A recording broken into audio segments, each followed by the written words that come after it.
Hello there, Wisconsin Wild Guy. I'm back again, and rosé seems to be the theme, for this spring and summer. There's lots and lots and lots of rosés on the market, and it just constantly keep coming up with rosés. I'm going to try to help you weed through the rosés to find the better ones over the ones that are simply just there.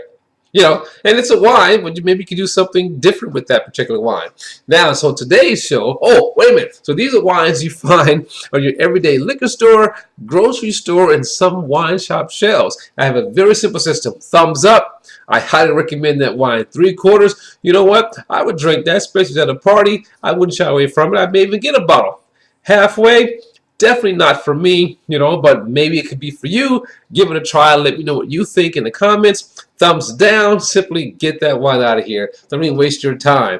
But again, I don't want to waste my time for my palate, but you may enjoy it yourself. So on today's show, we're going to be Apothic Rosé, California wine. Now, here's a funny thing. Apothic, is another one of those wines, those brands that is just all over everywhere. So this is the pot. They have the Apothic Red and a coffee and all kind of Apothic wines, But this is the Rosé.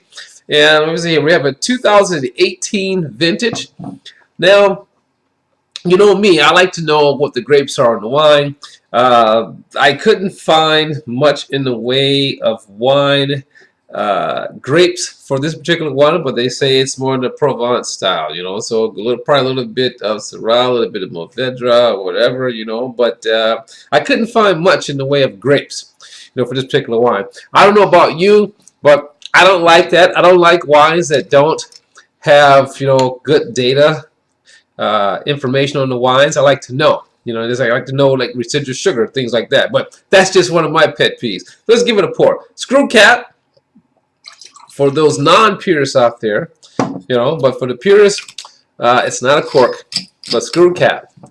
Now, I always say this about screw caps. If the wine isn't good or if there's a fault in the wine, that means it went into the bottle that way, in the screw cap. No air, nothing else getting in. If something's in that wine, that's how it went in. All right? So now let's get a look at this. Oh, nice pinkish color. Look at that. I mean, very, very nice looking, beautiful looking wine. You see that? Isn't that beautiful? That's a gorgeous looking wine. Let's give it a swirl. The nose. Strawberry, raspberry. It's funny, a little bit of almost citrus in the background. So nice nose, beautiful nose on this wine. Fruity, very fruit forward on the nose. Wow, let's give it a rinse. I'm very interested in tasting this. Let's give it a rinse.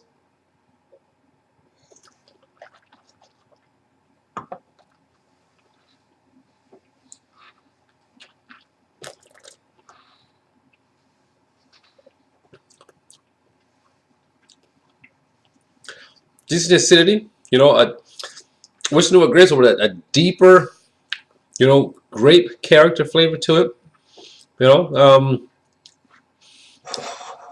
sort of candied, like candied watermelon or something. Yeah, I'll go with that. But that was just my rinse. Acidity is like, so-so. Let's give it here's the taste.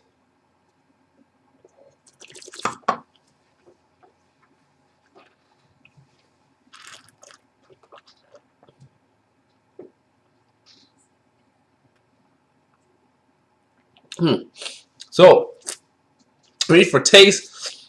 Again, strawberry, watermelon. I even get a note of a little bit of licorice. When I switch it around, really good. A little licorice, notes to it, or our anise. But again, short on acidity.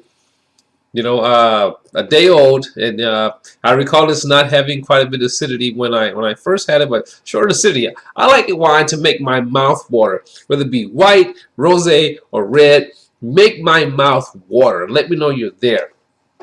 So this is kind of short on that.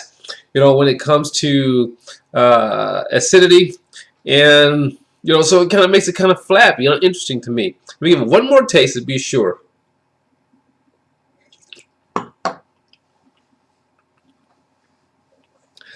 I think the flavors are pretty good, but it's kind of like drinking flavored water to me in this case.